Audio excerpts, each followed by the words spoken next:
আসসালামু আলাইকুম my lovely viewers, কেমন আছেন সবাই? আশা করি সবাই অনেক ভালো আছেন। সো আজকে আরও একটা রেসিপি নিয়ে হাজির হলাম। 6 থেকে 2 বছরের বাচ্চাদের জন্য একটা নাস্তার রেসিপি। এটা আপনি নাস্তা হিসেবে আবার বিকেলেও খাওয়াতে পারবেন। সাবুদানা প্লাস ডিমের পায়েস, এটা কিন্তু অনেক পুষ্টিকর একটা খাবার। সাবুদানা যদি আপনি রেগুলার বাচ্চাকে খাওয়ান তাহলে কিন্তু স্বাস্থ্যের জন্যও ভালো হয়, মুখে রুচি বাড়ে। সাবুদানাতে রয়েছে কিন্তু ক্যালসিয়াম, আয়রন। আবার অনেক সময় দেখা যাচ্ছে বাচ্চাদের কোষ্ঠকাঠিন্যের অনেক প্রবলেম হয়। সো আপনি যদি নিয়মিত সাবুদানাটা খাওয়ান তাহলে কিন্তু বাচ্চাদের এই কোষ্ঠকাঠিন্যর প্রবলেমটাও আর থাকে না। আর এটা কিন্তু খুব সহজেই বাচ্চারা খেতে পারে।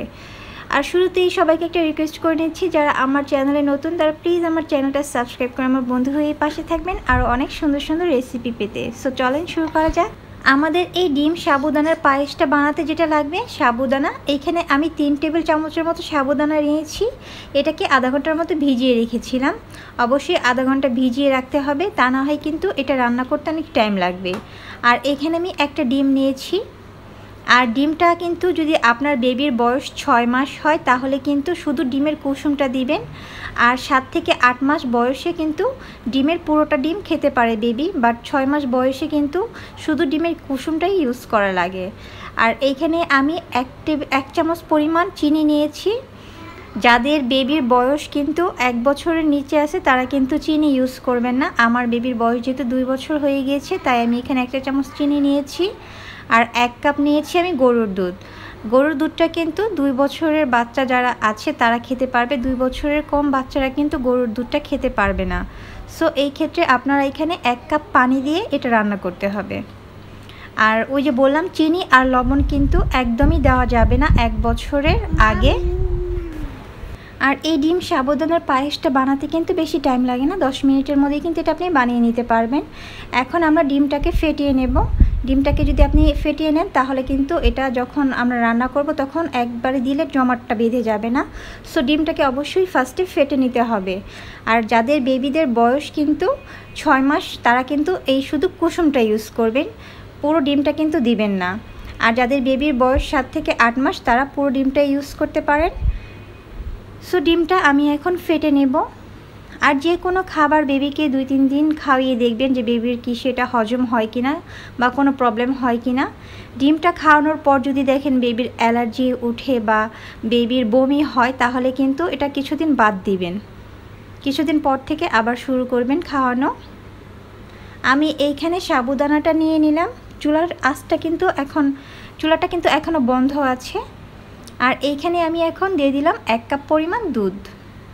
যাদের বেবির বয়স 2 বছরের কম তারা এইখানে 1 কাপ পরিমাণ পানি দিয়ে দিবেন।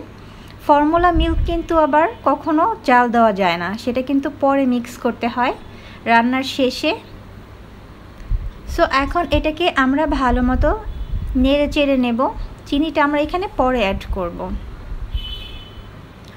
আর আমার বেবিকে আমি 6 মাস থেকে ডিমটা দিয়েছিলাম, ওর আসলে শ্যুট করেছিল। অনেক বেবিদের কিন্তু 6 মাসে ডিমটা আসলে হজম হয় না, তাই আপনারা কিন্তু 2-1 দিন ট্রাই করে দেখতে পারেন। যদি দেখেন বেবির কোনো প্রবলেম হচ্ছে না তাহলে ডিমের কুসুমটা দিবেন, বাট 7-8 মাসে কিন্তু তখন ডিমের পুরোটা দিবেন। আর এটা আমাকে আমার বেবির ডাক্তার বলেছিল, তাই আমি আপনাদের সাথে শেয়ার করলাম। এখন এখানে আমি 1 চা চামচ চিনি দিয়ে দিলাম।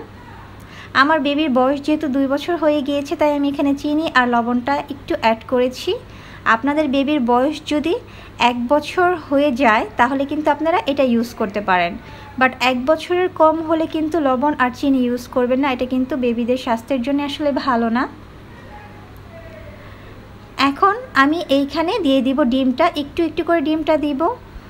একবারে যদি দেন তাহলে কিন্তু ডিমটা জায়গায় জায়গায় দলা পাকিয়ে যাবে। সো একটু একটু করে দিয়ে ভালো মতো মিক্স করে নেব।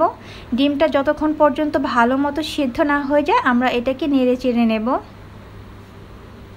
আর এই ডিম সাবুদানার পায়েসটা কিন্তু আপনারা বেবিদের সলিড খাবার হিসেবেও শুরুতে এটাকে করে দিতে পারেন। 6 মাস থেকে কিন্তু এটা খাওয়ানো যায়। যদি ডিমটা না দিতে চান তাহলে শুধু দুধ দিয়ে এই সাবুদানাটা বানিয়ে বেবিকে কিন্তু প্রথম সলিড খাবার হিসেবে এটা দিতে পারেন। এটা কিন্তু খুবই পুষ্টিকর একটা খাবার, কারণ এখানে তো বুঝতেই পারছেন আপনারা, ডিম আছে, দুধ আছে, সাবুদানা আছে, 3টা জিনিসই অনেক পুষ্টিকর।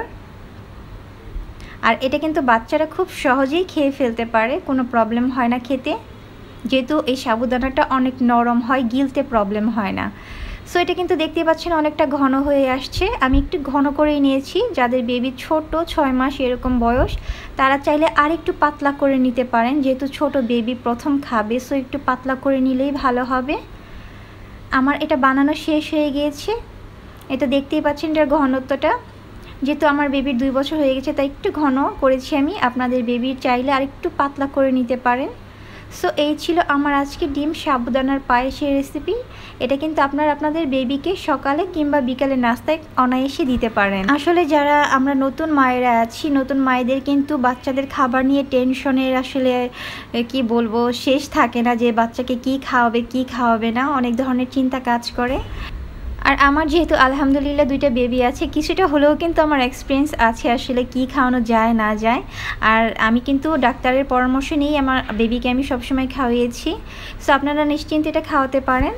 আর আমাকে কমেন্টসে অবশ্যই জানাবেন, কারো যদি কোনো প্রশ্ন থাকে আমি চেষ্টা করব সবার প্রশ্নের উত্তর দেওয়ার জন্যে। আর ভালো লাগলে সবাই প্লিজ একটা লাইক দিবেন।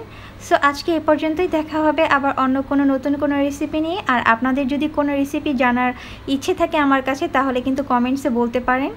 সো সবাই ভালো থাকবেন, সুস্থ থাকবেন, আল্লাহ হাফেজ।